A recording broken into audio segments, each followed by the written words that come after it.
Guy's name is Nicholas Beecher, and he's from Chadwicks. About a couple of weeks ago, he was purchasing through one of those apps, the Letgo app in this case, purchasing a PlayStation. He found a neutral place to meet. That was the Hannaford Plaza over on Washington Mills. It was after 7 p.m., so it was dark. And he saw the car. All of a sudden, things went bad. He said in the interview that he gave to WKTV, so the guy looks and sees the money in my hand. He grabs my hand, snatches the money out of it, grabs my belt where my wallet is in my front pocket, where he's seen me put money in. The second he grabbed me, all I heard was the tires burn out, and I was gone. I was out. I don't know what I hit at first, but they dragged me across the parking lot. Jeez. I got my foot run over. I flipped upside down. Somehow I have a bunch of fractures in my head. I have hematoma on the right side, blood clots, and a broken collarbone. He is now out of the hospital, and Nicholas Beecher's on the line right now. Nick, you, it seems, went through quite a situation. Yes, sir. Yeah, it was I was caught off guard, that's for sure. Yeah. It was, I've kind of made deals, many times just over, the last few years through the Letgo app. And I just need little things. I bought a lawnmower here, a leaf blower went off, and I just, my son wanted another PlayStation to expand his little network, so you have 2 different rooms with TVs, and found one that was affordable. So, that's what I did. I set it up to meet, and, it changed pace quite quickly. At first, they wanted to meet you at their house, right? That was a fact. Yep. So I told him what I did was I said, hey, I thought it was a female because that was the name that was under was a female's name named Brooke. So I figured I'd make it a place that everybody was just going to be comfortable. So meet at Hannaford. There's a bunch of people there, and it ended up being 2 young men. They were they said they were from Rome or Utica when they were talking, but they were kind of a little frantic talking. But I didn't think anything of it really. They were had some music on. They were jamming. I was just wanted to check it out. I had waited 45 minutes past when they were supposed to be there. Yeah. And I thought it was just going to be a transaction that was going to go through, and it was going to be no problems. But, how close were you to the was their car to the store? Well, when I first pulled in, I had a plow truck. It's a Ford F-350 with a plow on it, so I had to park a little bit farther out to be respectful because it takes a parking spot and a half because of with the front plow on it. Sure. So I pulled out, and I'm speaking with them, and they said, we're here. And so I said, hey, why don't you pull up next to my truck? It's a big red truck with the plow. And so they didn't. Finally, they pulled up next to me. It was 2 young, African kids from, the city. And I was like, oh, it's not who I thought it was. No big deal. They think nothing. I walk up to the driver window. He points to the passenger window. I walk up. The kids seem relatively friendly. I pulled that, PlayStation right out, started showing it to me. I get my money out so that everybody can feel kind of comfortable. Yeah. I don't want them to think that I'm trying to pull anything. Mm-hmm. So the second he seen my money, it was over. He had grabbed my hand. The money came right out of my hand. He grabbed where he must have seen me pack, the rest of my money back in because I had went into the Hannaford to break change because it was $140. I just had a few $100 bills. I went to get the 20s, and when I came out, I think they might have been parked a little bit farther away. But nonetheless, as soon as he sees the money, grabs my wallet pocket, where my wallet, my belt is right above there. Yeah. All I hear is a squeal, and it was it. I come to in the ambulance, and still was confused for a little while, but I started coming right back to me what had occurred because I was aware of it. At some point, they ran over your foot, right? Yeah, they ran over my foot. I have a few fractures, hematoma, I have blood clots in my brain. I was bleeding out of my ear, which oddly enough ended up being a blessing because it was relieving all the pressure from my brain. Right. And I avoided brain surgery. Wow. You had surgery? No, he avoided it. Oh, he avoided because of the blood. Oh, my goodness. I did. Yeah. There was a few hours where they were watching me closely to see if they were going to have to or not, but they wrote out that way, but I got lucky and I avoided that. So I've actually made some purchases and sold some things on the Letgo app.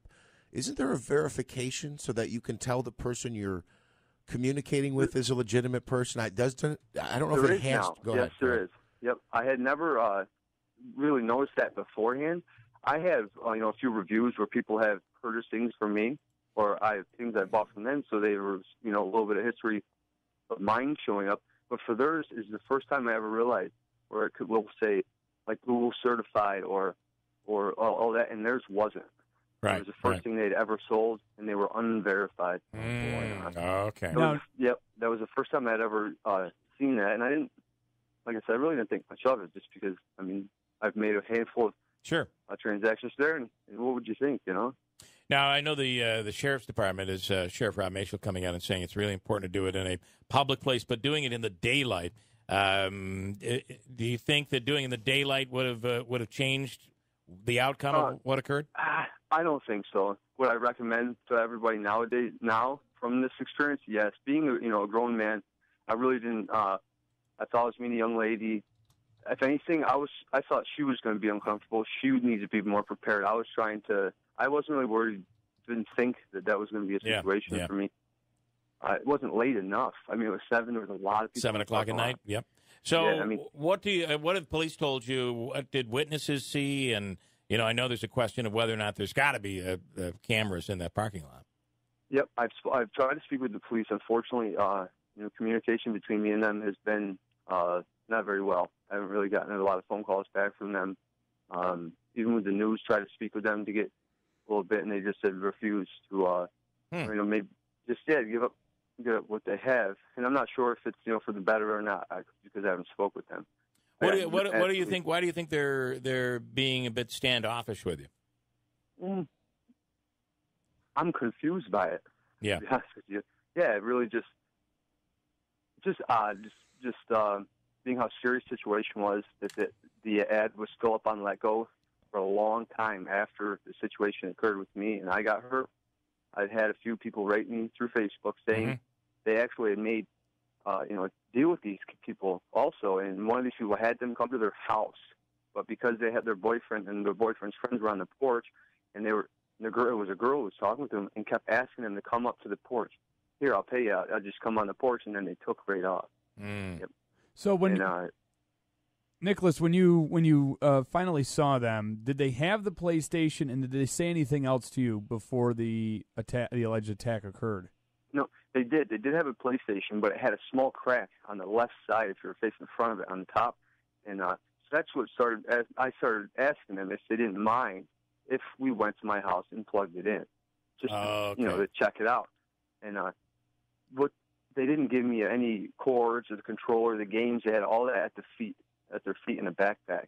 And now looking back, I can see where they were doing was keeping me from being able to have the PlayStation if they took off. Like, they kept it in the vehicle. Yeah, okay. And but there was a small crack on it, and I could see where the other girl wanted, maybe plug it in. So that's why I started to ask, and it just went downhill from there. Okay.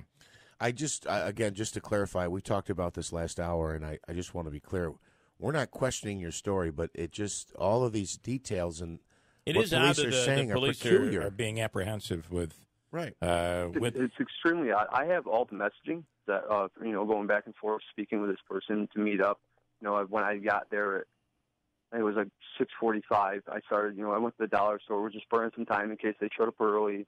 And but they didn't end up getting there till, I want to say, closer to 8 o'clock. Every time I text, they would say, "Oh, we're not there yet. I didn't get out of work till a little late." Yeah. And then, eventually they were there, but they weren't parked next to me. I said, "Can you please pull next to my vehicle?" I said, it's underneath the light, and it's cold out. I said, I'm in a T-shirt. Yeah. So I didn't really prepare to stand out in the cold. So eventually I got them to pull next to my vehicle. But, for the first probably 2 days, because the phone that I had on me got smashed. When I hit the ground, the police didn't have any Letgo information. And until I could come to my senses in the hospital and get kind of conscious enough to say, hey, I used my tablet at the house. I have all the conversations. I'll get them to you. I got them then, and then, I haven't really spoken to them since. Got it. Okay. Wow. One more thing. Was there a snowstorm or anything that night? You said it was very cold. I'm just wondering, when we talk about the video. It's hard for me to remember exactly. There wasn't snow yet. I want to say that it was supposed to snow that night. Okay. But I can't really recall, just because when I got hit, I went right to the hospital. I was there, so I hadn't seen the weather or even made a thought about it. And you were in the hospital for 12 days. Yes, and I was supposed to stay, and I was supposed to go through a rehabilitation process for a few weeks. But I got lucky enough where I have a family who cares. I have some real close friends, and I have a caretaker in my home, and I'm trying to do everything I can to do it. What advice do you give to people out there that might be purchasing off the Letgo app? I would definitely, bring a friend. I would do it during the day, especially, if, I would definitely do it during the day. Bring a friend. It's not worth it. I think the odds of something happening are slim and none. Right. But if it does, too short, yeah, and it's not worth it. So, bring a friend and keep them, in your car so that you've got somebody there for you. You've got something. Well, I'm glad glad you're okay, Nicholas. And it's a crazy story, but there's certainly a lesson to be learned for everybody out there. So. Oh, for sure. I've learned a big lesson. I feel blessed. I mean, just being normal, making it through, because all the risks that they were telling me I had, the things that could come out of this. And I'm good, And, all right. I've been able to heal up. Nicholas Beecher, glad things have ended at least in a positive way. We thank you for taking the time this morning, man. Thank you, sir. Get well soon, man. Thank you very much. All right. And if I can just add a couple of other tips. Thanks, Nick. I would say with these apps, if there is, like, for instance, Letgo, there is a verification. I believe, for instance, myself, I am verified through Facebook, and they also do something where, like, they'll send your phone number a text message so it confirms that it's actually the account is tied to a phone number. Another thing is, again, Andrew, they've and you sold mentioned before. It's really important that they've sold before. Yeah. And if you're going to meet, the Oneida County Sheriff's Office, where there's cameras in the lot and cops all over the place, they offer that. They say you can come to our lot to do something like this. Special room even. Yep. So I would say take advantage of that. Crazy story.